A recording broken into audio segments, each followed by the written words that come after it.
Alors salut à tous, on se retrouve aujourd'hui pour une vidéo sur les radiocommandes. On va parler surtout des radios qui vont nous concerner en 2021. On va parler de toutes les marques en résumé et on va surtout vous donner quelques billes pour vous aider à choisir la radio qui vous conviendra le mieux.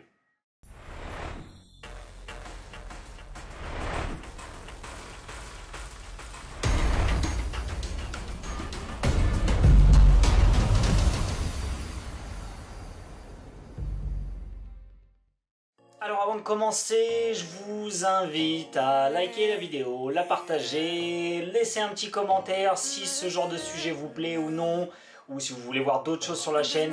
Comme d'habitude, c'est le même charabia, mais c'est important de le répéter parce que parfois on visionne, on pense pas mettre un petit like, et nous, un petit like, ça veut dire que vous allez apprécier la vidéo et vous en voulez encore. Alors, on va parler de 3 gros points pour ce guide d'achat de radio pour 2021.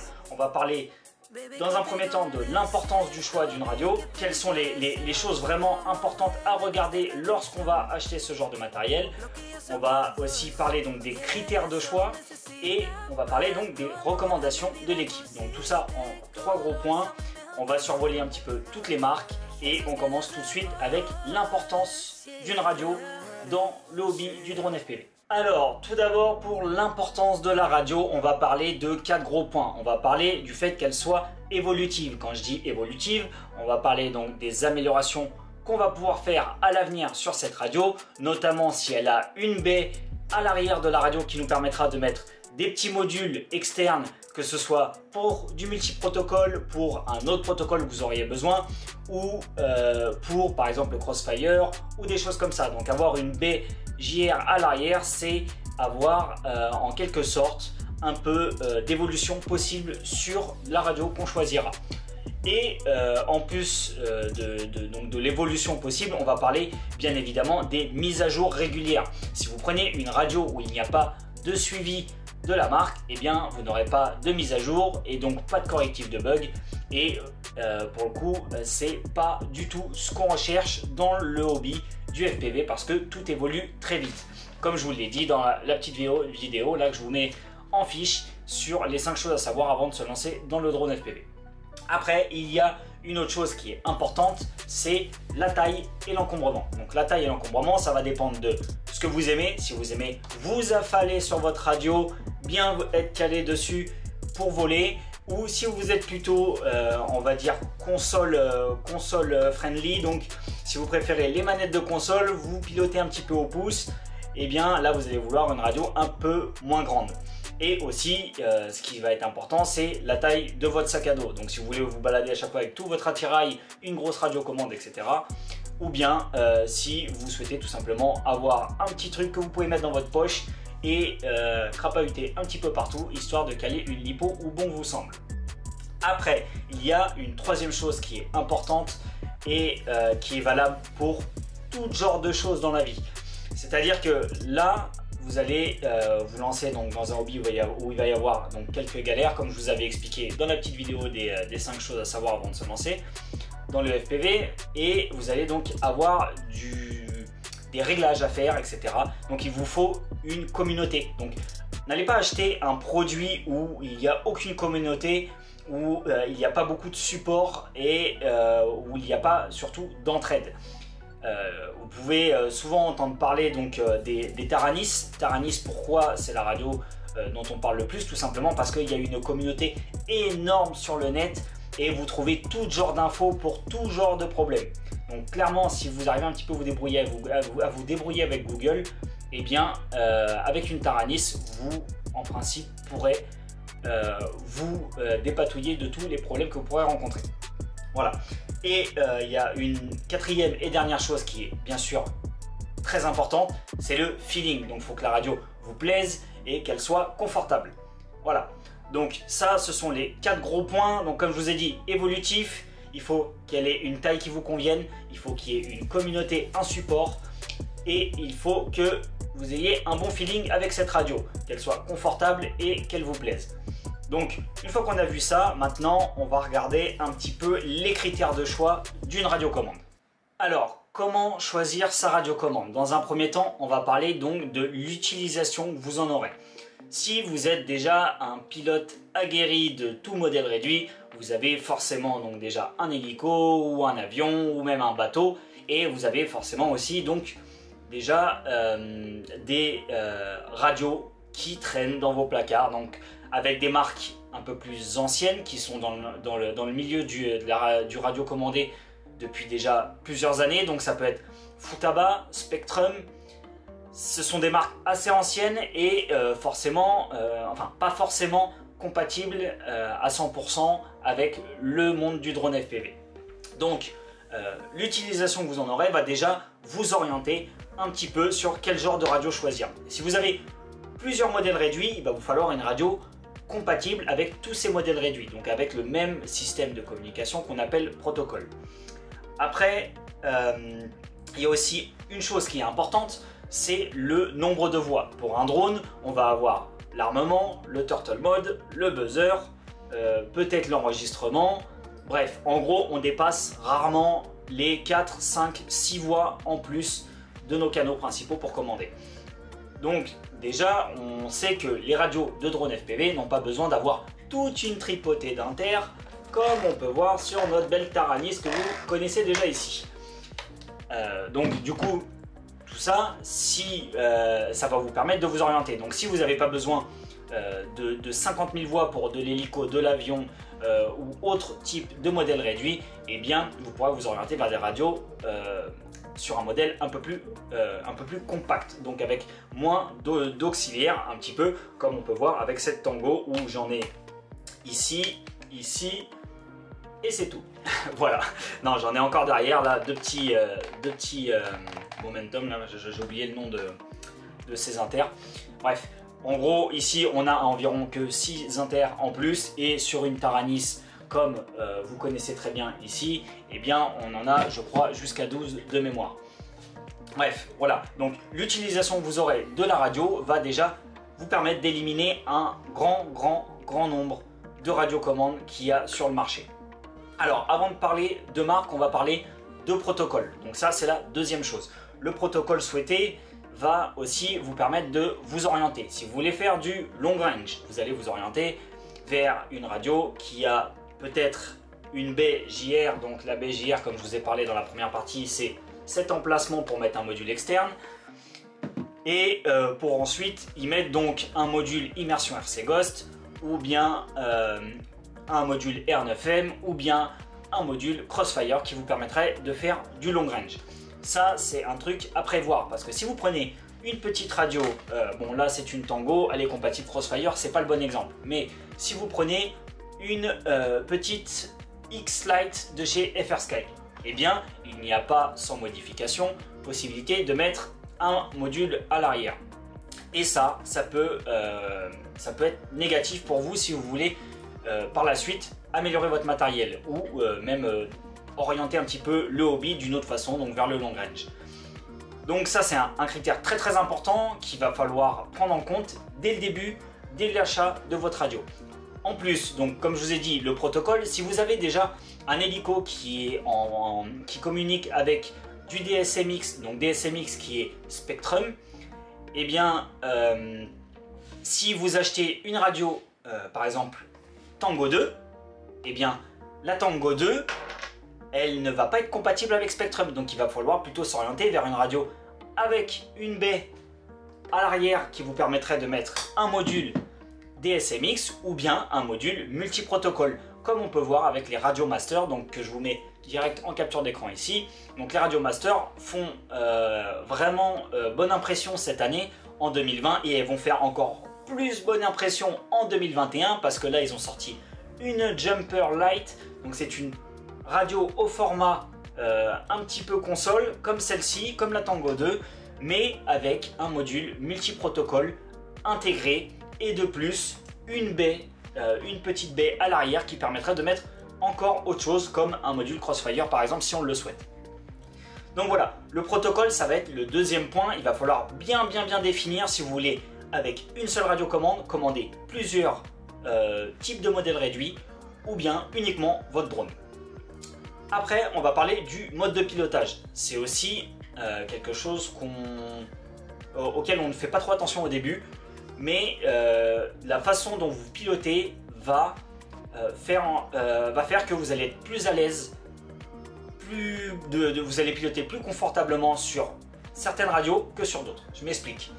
Avec une FrSky X-Lite, donc la toute petite radio de chez FrSky, eh bien, elle est beaucoup plus à l'aise elle est beaucoup plus confortable pour les pilotes qui sont au pouce, donc qui pilotent de cette façon, comme ça.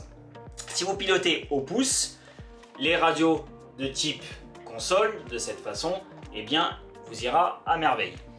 En revanche, si vous pilotez en pince, comme moi, enfin moi je suis même un peu plus hybride entre les deux, mais si vous pilotez en pince, il faut savoir c'est qu'il y a des radios qui ont des inters directement ici à la sortie là.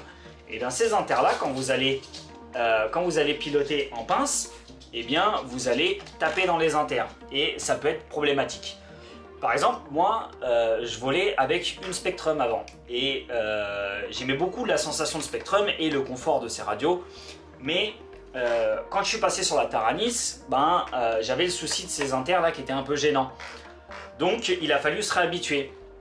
Par contre, la Taranis, vu qu'elle est grosse et comme la Spectrum, eh bien je pouvais m'appuyer. J'aime beaucoup m'affaler sur ma radio, c'est-à-dire que quand je suis calé comme ça dessus, complètement affalé, comme si c'était des accoudoirs, et je suis vraiment concentré et appuyé sur ma radio qui est accrochée à mon tour de cou.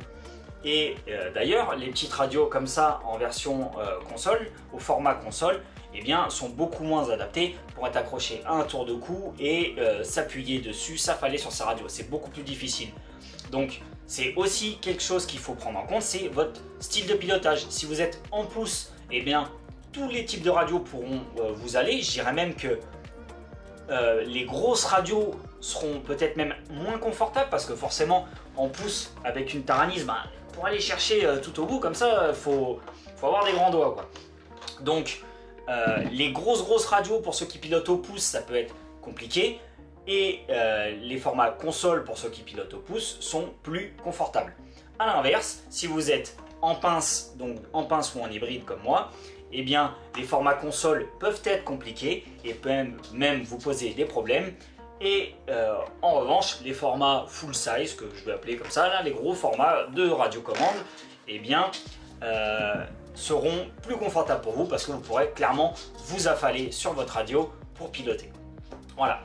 Après, il y a forcément un quatrième facteur. Donc après avoir parlé de l'utilisation que vous en aurez, du protocole que vous voudrez utiliser, donc si jamais vous voulez faire du long range ou si vous avez d'autres modèles réduits, et du mode de pilotage, eh bien on va parler du budget. Le budget, il y a, on va dire, deux grosses tranches de budget. On va dire les radios à plus de 150 € et les radios à moins de 150 €. Il y a une chose qui est hyper importante et qu'on ne répète jamais assez, c'est que dans le monde du FPV, si vous achetez pas cher, vous allez finir par acheter deux fois.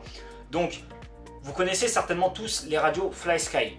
Les radios FlySky, c'est des petites radios qui sont fournies avec tous les Drone Shine. En général, c'est des kits pour débutants parfaits. On se dit, bah voilà, je me prends pas la tête, je prends une FlySky.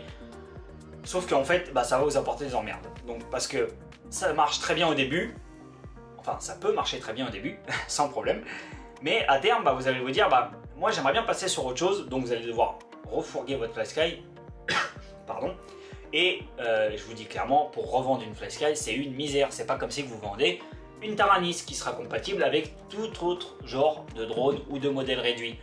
Donc, pareil, pensez à la revente. Achetez pas quelque chose de pas cher qui va vous rester sur les bras. Vaut mieux acheter un truc cher qui vous plaira pas, que vous allez réussir à revendre, plutôt que une merde, entre guillemets, excusez-moi FlySky, mais plutôt que une babiole pas chère que vous n'allez pas réussir à vous débarrasser par la suite. Donc voilà, pensez à l'avenir, pensez à votre confort, pensez à votre utilisation et ça vous aidera à vous orienter sur les radios qui vous conviendront le mieux, parce qu'une radio, c'est comme pas mal de choses dans le hobby du FPV, c'est très personnel.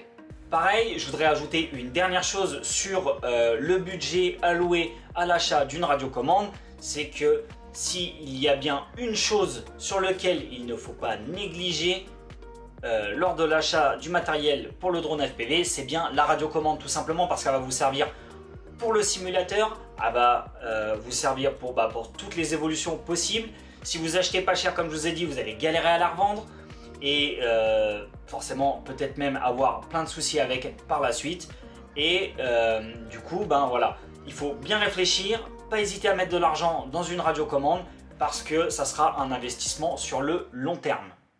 Alors maintenant, on va parler des choix de l'équipe. Donc, ça ne sera pas vraiment des choix, mais plutôt on va vous orienter vers des grandes marques qui sont populaires en 2020 et qui sont prometteuses pour 2021, en tout cas pour certaines. Donc, on va parler de 4 marques, comme je vous ai dit. On va parler de Taranis, donc FrSky. On va parler de FlySky. On va parler de Radiomaster avec leur superbe radio multiprotocole. Et on va parler de TBS avec la Tango 2. Donc, on va commencer avec la Taranis. Moi, j'ai la X9D et j'ai eu la QX7 dans les mains. J'ai eu aussi la X-Lite dans les mains.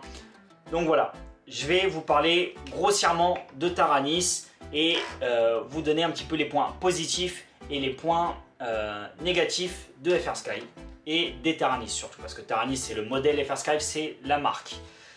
Alors, en ce qui concerne par exemple la X9D, l'avantage de cette radio c'est qu'elle a beaucoup de voix. Donc si vous avez plusieurs modèles, hélico, avion, etc., une radio dans ce genre peut vous convenir.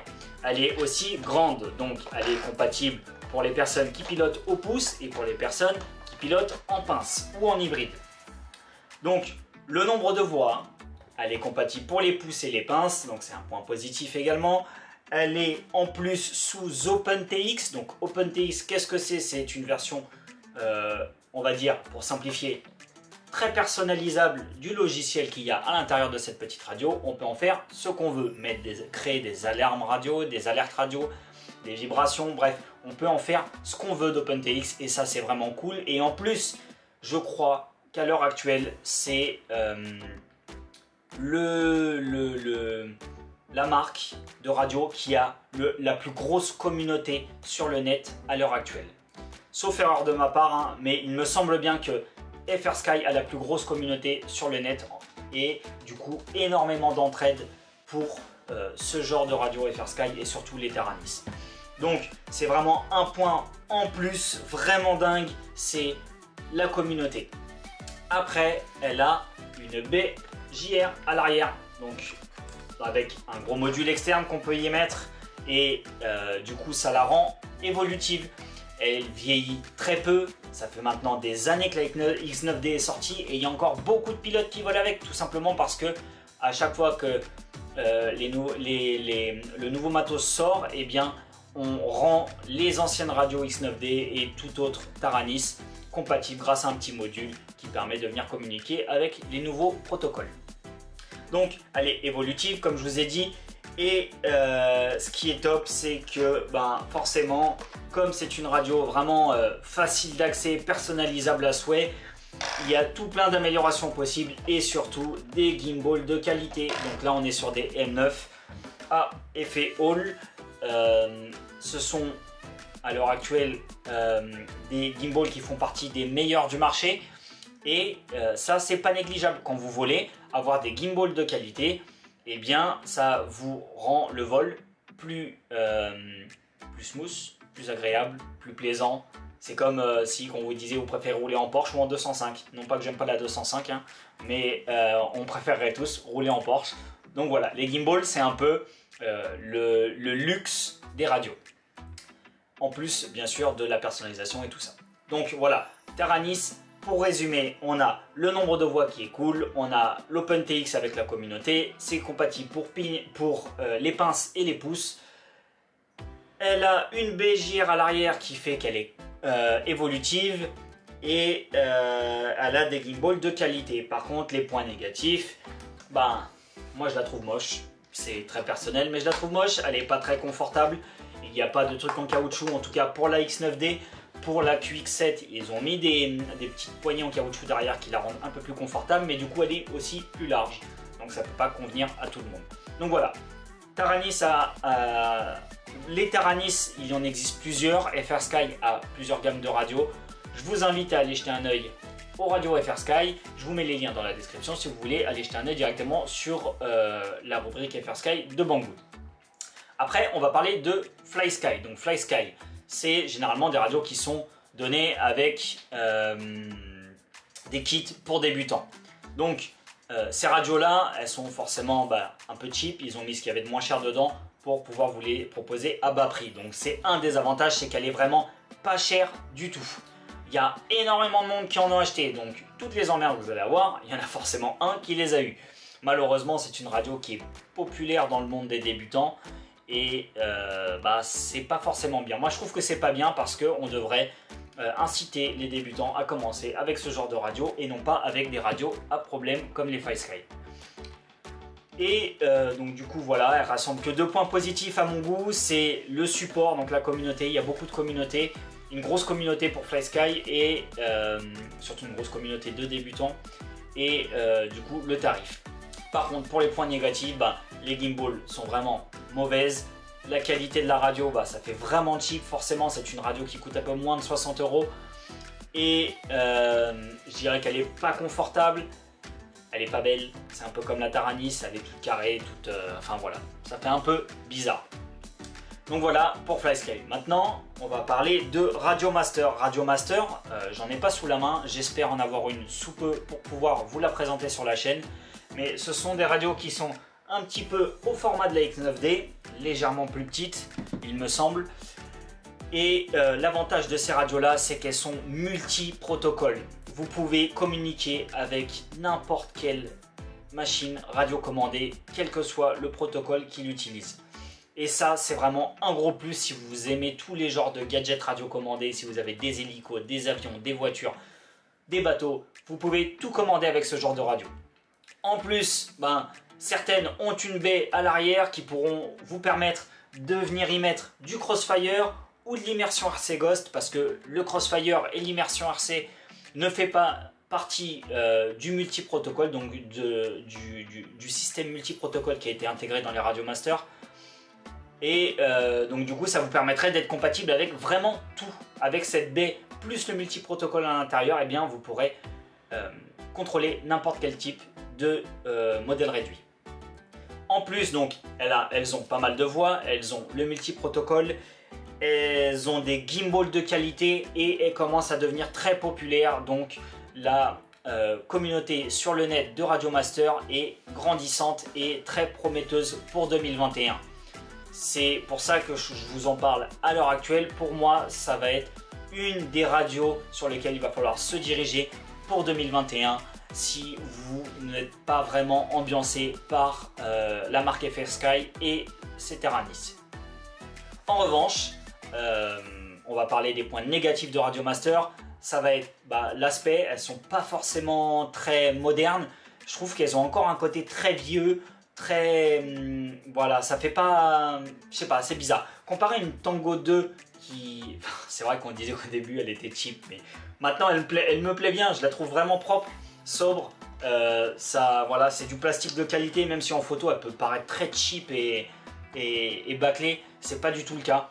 Et une Radiomaster à côté d'une Futaba ou à côté d'une Spectrum, ça fait vraiment cheap, vraiment. C'est un peu comme les Taranis, et voilà. Maintenant, dans le monde du FPV, on met la priorité sur le système de communication, l'évolution possible avec la radio et voilà, les choses qu'on peut faire, les fonctionnalités des radios, et non pas dans les à côté, les paillettes, tout ça, tout ce qu'on veut à côté. Donc la beauté, c'est vraiment mis de côté pour certaines marques, et je peux le comprendre. Voilà, donc beauté, encombrement, tarif aussi, elles sont vraiment très chères. Elles sont aussi chères que elles sont à plus de 150 €, clairement. Voilà, pour faire deux gammes différentes, on trouve des Taranis à moins de 150 €, on trouve des FlySky forcément à moins de 100 €. Et par contre les Radiomaster, si on veut taper dans le haut de gamme, parce qu'il y a plusieurs catégories, plusieurs options, et bien si on tape dans le haut de gamme, on se retrouve tout de suite à avoisiner les 200 € ou plus. Et je trouve ça un peu abusé en 2021 de proposer des radios à ce prix là. Mais voilà, le multi-protocole excuse peut-être ce prix élevé. Donc Radio Master, c'est terminé. On va parler maintenant de Tango 2. Tango 2, c'est Crossfire. Crossfire, c'est TBS, Team Black Chip. C'est une radio qui a fait couler beaucoup d'encre sur le net au début, notamment par son aspect, sa gueule un petit peu cheap, un petit peu Game Boy, ça plaisait pas trop. Moi, ça me plaisait pas trop non plus. Malgré tout, je me suis lancé. Et maintenant, clairement, je ne ferai plus machine arrière. Pourquoi? Parce que les sensations au stick font oublier la gueule de la radio, le format de la radio, ça fait clairement tout oublier. Et ça, c'est vraiment la seule chose qu'on retient lorsqu'on vole, parce que de toute façon, on a les lunettes sur le nez, on a la radio en main, du moment qu'elle est un minimum confortable et que la sensation au stick est bonne, on oublie tout le reste. Donc voilà, TBS, Tango 2, qu'est-ce qu'il y a de bien? C'est directement compatible avec le Crossfire. En revanche, point négatif, vous ne pourrez plus piloter de FrSky, vous ne pourrez plus piloter d'autres choses à côté, sauf modification, parce qu'on peut modifier la Tango 2 pour venir y mettre un petit module externe à l'arrière. Mais ce n'est pas compatible vraiment, on va dire, d'origine. Donc voilà, c'est une radio qui est, on va dire, exclusive à TBS, mais qui fonctionne très très bien, qui est à un prix très très abordable, parce que du coup, on est entre 150 et 200 €, plus 150 que 200 pour la version normale et non pas la version Pro. La version Pro qui d'ailleurs a seulement les sticks rabattables, hein, clairement. Et on a aussi l'encombrement de cette radio qui est un gros plus. Vous voyez, cette radio, là, je replie les sticks à l'intérieur de mon petit support de tour de cou ou IRFPV. Je replie l'antenne, voilà, en 2 secondes. Et ça peut rentrer dans une poche. Vous voyez l'encombrement, elle est vraiment légère, elle peut se charger en USB-C ici. Comme je vous ai dit, il n'y a pas de baie, c'est dommage. Il y a très peu d'inter disponibles, mais pour le drone FPV, ça suffit largement. Par contre, ça peut être un point négatif si vous avez plusieurs modèles réduits avec un besoin de un grand nombre de voix en plus des canaux principaux, et bien une Tango 2 ça va pas forcément être la radio sur laquelle il va falloir vous diriger. Donc voilà, pour résumer, la Tango 2, on a le Crossfire, elle est compatible pouce et pince. Pince, c'est vraiment particulier, mais c'est possible. Elle a en plus un tarif qui est relativement abordable pour, à l'heure actuelle, je pense, l'un des meilleurs systèmes de communication pour le drone FPV. Elle est sous OpenTX, donc OpenTX qui est encore une fois elle est sous FreedomTX exactement. FreedomTX qui est un peu un dérivé d'OpenTX, donc très personnalisable autant qu'une FrSky Taranis. Elle a une communauté qui est elle aussi grandissante pour 2021, qui est donc très prometteur pour les années à venir. Et c'est une marque qui a déjà fait ses preuves. C'est un peu comme FrSky. TBS sont là depuis très longtemps et font du très bon matos. Après, on a donc des gimbals encore de meilleure qualité que celles qu'on peut retrouver sur ma X9D. Et on a un encombrement qui est vraiment minime. Ça rentre dans une poche, ça rentre dans un petit sac, ça ne vous posera pas de problème. Par contre, voilà, le point négatif, vous n'avez pas de BJR à l'arrière de la radio. Et le stock, c'est quelque chose que l'on parle pas depuis le début de cette vidéo, mais il y a très peu de stock et ça c'est vraiment une galère pour en trouver une. Donc voilà, les X9D Taranis sont plutôt disponibles, Radio Master ça semble être plutôt disponible aussi, on en trouve un peu partout, FlySky c'est pareil. En revanche, la TBS Tango 2, eh bien elle est beaucoup plus difficile à trouver. Bon, après tout ce charabia, si vous avez des questions encore, je vous invite à les mettre dans les commentaires, à compléter cette vidéo avec votre expérience sur les radios, ce que vous recommandez vous aussi et ce que vous ne recommandez surtout pas. Et après ça, je vous invite à liker si vous ne l'avez pas déjà fait en début de vidéo, à partager cette vidéo à vos potes qui cherchent à acheter une radio pour 2021. Et je vous dis à bientôt sur la chaîne, c'était QNK pour IRFPV.